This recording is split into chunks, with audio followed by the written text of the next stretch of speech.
bilang isang nanay, maaga nga pala kaming umalis ng bahay para makapag-grocery. Wala na talaga kaming pagkain sa bahay at wala na nga rin akong mailuto. Pero bago yan, dumaan muna kami sa tapsihan para makapag-almusal. Ilang beses na kaming kumain dito pero nalungkot nga ako dito sa in-order naming sausage na 75 pesos pero tignan nyo naman yung itsura. But anyways, pagkatapos nga namin makakain, dumiretso na kami sa grocery para makapamili. Kasama nga pala namin si Habila kapag nag-grocery dahil gustong-gusto talaga ng bata to na sumasama. Bali, kumuha nga lang pala ako mga mare ng mga pagkain na wala na sa bahay at kumuha lang ako ng mga stock para kahit papano ay hindi nga kami maubusan, lalo na't kapag petsa de peligro. Inuna ko nang kuhanan yung mga rekado sa pagluluto dahil eto talaga yung kailangan ko para hindi na rin ako bili ng bili sa tindahan. Napapansin ko kasi na every time na bibili nga ako sa tindahan, imbis na isa lang yung kailangan ko, marami pa nga akong nabibili. Kaya para sa akin, napakalaking sulit kapag sa grocery ka namimili. Pero syempre, iba-iba pa rin tayo. Tayong mga nanay, kung saan nga tayo makakatipid ay dun nga tayo. Anyways, habang busy nga ako, ay busy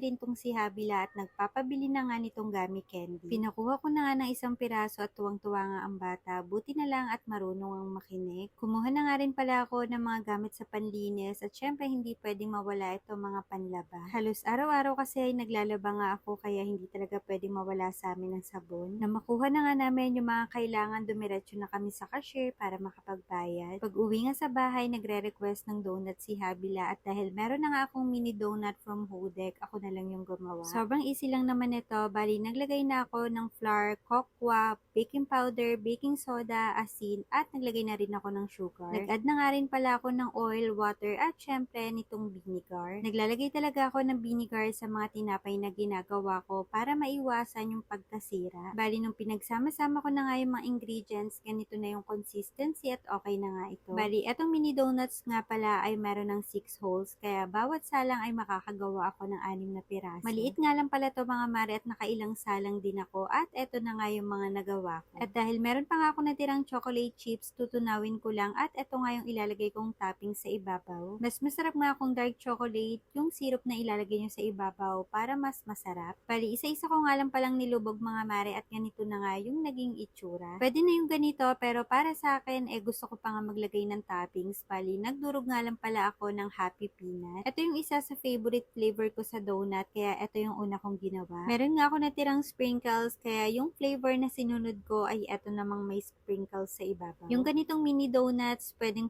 pang merienda, pang baon, or di naman kaya ay pwede yung pang negosyo. Basta ilalagay nyo lang siya sa magandang lagayan mga mare, or di naman kaya pwede kayong maglagay ng iba't ibang syrup sa ibabaw.